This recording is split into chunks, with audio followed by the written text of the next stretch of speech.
محترم سامعین و ناظرین، آج بڑی افسوس کے ساتھ یہ کہنا پڑ رہا ہے کہ انڈیا میں نبی علیہ السلام کی شان میں گستاخی ہوئی ہے اور ہمارے حکمران آج تک خواب خرگوش میں ہے۔ میں سب سے پہلے ان ملعونوں سے کہوں گا، محمد کی شان میں صلی اللہ علیہ وسلم گستاخی کرنے والے ملعونوں، ظالموں،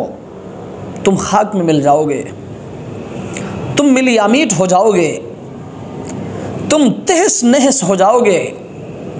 تم ٹکڑے ٹکڑے ہو جاؤ گے، لیکن یاد رکھو محمد کا نام وہ بلند ہی رہے گا، کہ اللہ نے قرآن میں فرمایا وَرَفَعْنَا لَكَ ذِكْرَكَ، اے میرے محبوب ہم نے تمہارے نام کو بلند کیا ہے۔ اور یاد رکھو ظالموں، مسلمان اس معاملے میں بڑے جذباتی ہے۔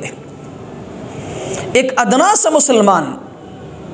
یاد رکھے سب کچھ برداشت کر سکتا ہے، لیکن یاد رکھیں نبی علیہ السلام کی شان میں ذرہ برابر بھی گستاخی برداشت نہیں کر سکتا۔ ہم تو وہ لوگ ہیں جنہوں نے حضور سے یہ وعدہ کیا ہے کہ حضور ہماری جانیں آپ کے نام پہ قربان، ہماری نسلیں آپ کے نام پہ قربان، ہمارے بچے آپ کے نام پہ قربان، ہمارے مال و متاع آپ کے نام پہ قربان۔ ہمارا یہ وعدہ ہے حضور، ہم جئیں گے تو آپ کے لیے، ہم مریں گے تو آپ کے لیے، اور زندگی کے آخری سانس تک ہم آپ کے وفادار رہیں گے۔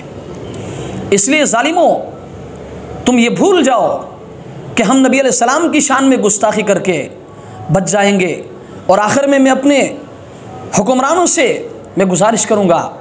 کہ آپ بھی اس معاملے کو سرکاری سطح پر اٹھائیں، اس معاملے کو سرکاری سطح پر اٹھایا جائے، تاکہ آئندہ کے لیے کوئی ملعون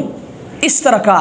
جرأت نہ کر سکے اور نبی علیہ السلام کی شان میں گستاخی نہ کر سکے۔ اور یاد رکھیں محمد کی غلامی دین حق کی شرط اول ہے، محمد کی غلامی